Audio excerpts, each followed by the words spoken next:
d'or du programme des Jeux Olympiques de Paris 2024. Avec quelques références au théâtre sur cette fresque.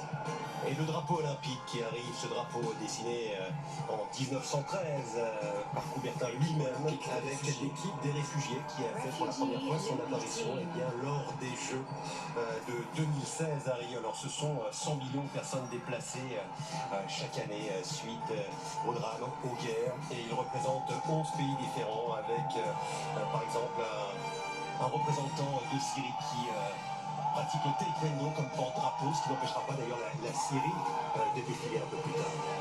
C'est la troisième fois que des athlètes réfugiés trouvent leur place dans ces Jeux après Rio en 2016 et Tokyo en 2020.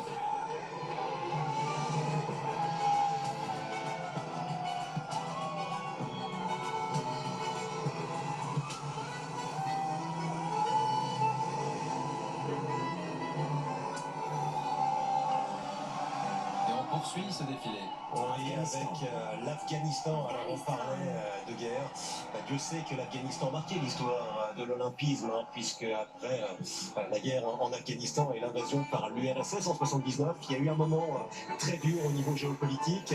Le boycott des États-Unis et de nombreux pays alliés lors des Jeux de Moscou en 1980, et puis 4 ans plus tard, en pleine guerre froide, avec l'absence des Sud-Africains et des pays satellites aux Jeux de Los Angeles, et puis l'Afrique du Sud qui n'était pas là pendant longtemps, et retour triomphal en 92 avec Nelson Mandela bien évidemment lors des Jeux de Barcelone. L'Afrique qui reste le seul continent à ne pas avoir encore organisé les Jeux, le Sénégal qui accueillera les JO de la jeunesse en 2026. Je suis très touchée par l'ambiance sur les péniches. Les délégations sont très heureuses. Vous avez aperçu un ballet de jet d'eau. Vous avez compris la référence au Grand de Versailles. Un hommage au système hydraulique qui a été mis en place pendant le règne de Louis XIV, le château de Versailles. Algérie était destinée à sublimer la splendeur. L'Algérie.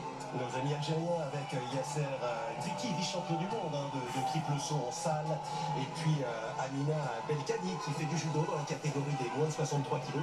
C'est la catégorie d'une certaine Clarisse Agbenegnou qui est championne olympique en titre, et puis derrière l'une des 5 plus grosses délégations avec l'Allemagne. Troisième nation la plus performante. On se souvient de cette unité mémorable des deux Allemagnes, RFA et RDA, qui défilaient ensemble de 1956 à 1964. Puis, ça sera le tour des deux Corées, avec, et on y reviendra tout à l'heure. Alors Thomas Bach, bien évidemment, allemand champion olympique à Montréal, qui a applaudi notamment l'équipe de basket, et son porte-drapeau Denis Schroeder, qui est aussi une star du basket NBA. Bon voilà Félix. Andorre. Andorre que l'on voit aussi aux Jeux d'hiver, elle dit une moyenne près de 2000 mètres. Andorre qui n'a jamais reçu les Jeux, mais qui a eu des épreuves tout près lors des Jeux de Barcelone.